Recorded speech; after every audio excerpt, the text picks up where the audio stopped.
ब्रेकनंतर बुलेटिनमध्ये आपलं स्वागत आहे आणि बातमी आहे चंद्रपूर महापालिकेसंदर्भातली। चंद्रपूर पालिकेसाठी काँग्रेसकडून राजेश अडूर यांची गटनेतेपदी आता निवड करण्यात आली आहे। वडेट्टीवार गटाचे राजेश अडूर यांची काँग्रेसच्या गटनेतेपदी निवड झालेली आहे। काँग्रेसची गटनोंदणीची प्रक्रिया ही आता मार्गी लागण्याची यामुळे शक्यता आहे। अखेर महाराष्ट्र प्रदेश काँग्रेसने चंद्रपूर महापालिकेसाठी राजेश अडूर हे पक्षाचे गटनेते राहतील हे विभागीय आयुक्तांना पत्र पाठवून कळवलंय। त्यामुळे आता काँग्रेसनं एकच गटाने त्याचं नाव हे समोर आल्यामुळे काँग्रेसची गटनोंदणीची प्रक्रिया ही आता मार्गी लागण्याची शक्यता ही देखील वर्तवली जाते।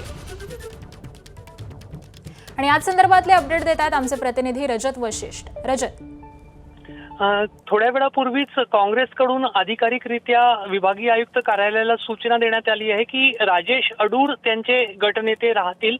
खरं पाहिलं तर काँग्रेसच्या सर्व 27 नगरसेवकांची पडताळणी जी आहे ती विभागीय आयुक्त कार्यालयांमध्ये यापूर्वी 2 वेगवेगळ्या टप्प्यांमध्ये झालेली होती। मात्र गटनेता कोण राहील या संदर्भात काँग्रेस पक्षाकडून एकत्रितरित्या एकसंघरित्या काहीही सांगितलं जात नव्हतं, त्यामुळे गटनोंदणी होऊ शकत नव्हती। मात्र 2 दिवसापूर्वी श्रेष्ठींनी दिल्ली मध्ये दोन्ही गटातील प्रमुख नेत्यांना बोलावून एक फॉर्म्युला सांगितला होता आणि त्याचप्रमाणे आता अंमलबजावणी होताना दिसत आहे।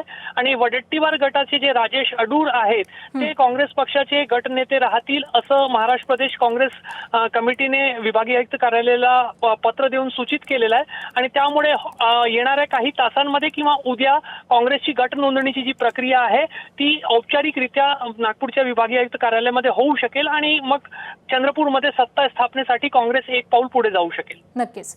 धन्यवाद रजत या सविस्तर माहितीसाठी। एबीपी माझा, उघडा डोळे बघा नीट।